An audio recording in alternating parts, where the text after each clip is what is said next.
CBI விசாரணையில மாட்டிக்கொண்டது தளபதி விஜய் அவர்கள் அல்ல, சிபிஐ தரப்பினர் தான். ஏன்னா சிபிஐ கேட்ட ஒவ்வொரு கேள்விகளுக்குமே சும்மா டக்கு டக்கு டக்குன்னு இங்கிலீஷ்ல ஆன்சர் பண்ணிருக்காங்க. இதே நேரத்தில் ஆயுதப்படை டிஜிபி டேவிட்சன் மற்றும் ஐஜி நிர்மல் குமாரையும் வேறு ஒரு அறையில் வைத்து சிபிஐ விசாரணையை மேற்கொண்டாங்க.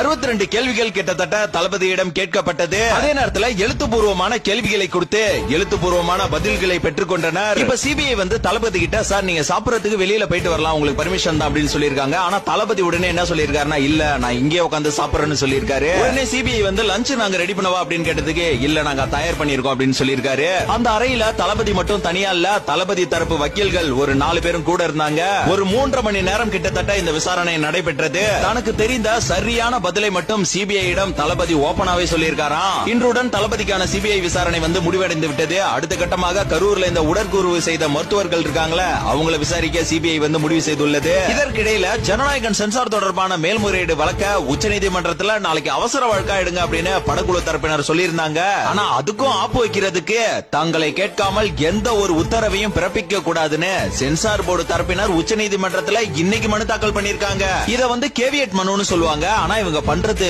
உண்மையிலே ரொம்ப ஒஸ்டா இருக்கு. இப்ப இந்த ஜனநாயகன் படம் சம்பந்தமான விஷயங்களை அது கேஸ் ரன் ஆகிறப்ப பேசிக்கலாம், ப்ராப்ளம் இல்ல. ஆனா இப்ப இந்த சிபிஐ விசாரணை தான் வெரி தீவிரமா போயிட்டு இருக்கு. இந்த சிபிஐ தரப்பு ரிசல்ட் வந்து அடுத்த மாசம் வருமா இல்ல அதுக்கு அடுத்த மாசம் வருமா அப்படின்னு நிறைய பேர் வந்து எதிர்பார்க்கறாங்க. அப்படிலாம் கிடையாது, எலெக்ஷன் முடிஞ்ச பிறகுதான் வரும். அப்புறம் முக்கியமா தளபதி வந்து கரூர்ல என்ட்ரி ஆகுறப்ப போலீஸ் வந்து நீங்க இங்கே நின்னு பேசுங்க அப்படின்னு வார்ன் பண்ணாங்க அப்படின்ற மாதிரி ஒரு நியூஸ் ஸ்ப்ரெட் ஆச்சுல, அது வந்து ஃபேக் நியூஸா, அப்படி யாரும் இன்ஃபார்மே பண்ணலையா. இத வந்து சிபிஐ எப்படி கண்டுபிடிச்சாங்கன்னா, பஸ் டிரைவர், பஸ்ஸோட சிசிடிவி காட்சிகள் மற்றும் காவல்துறையினரை வச்சு கன்ஃபார்ம் பண்ணிட்டாங்க. இன்னும் நிறைய சதி வேலைகள் வந்து அடுத்தடுத்து வெளியே வரும் பாருங்க, காத்திருப்போம். அப்புறம் தமிழகத்துல அஜய் ரஸ்தோகி தலைமையில வந்து எல்லார்கிட்டயுமே விசாரணை நடந்துச்சு. அதுல என்னென்ன கேள்விகள் கேட்டாங்க அப்படின்றத அடுத்த வீடியோல பார்க்கலாம்.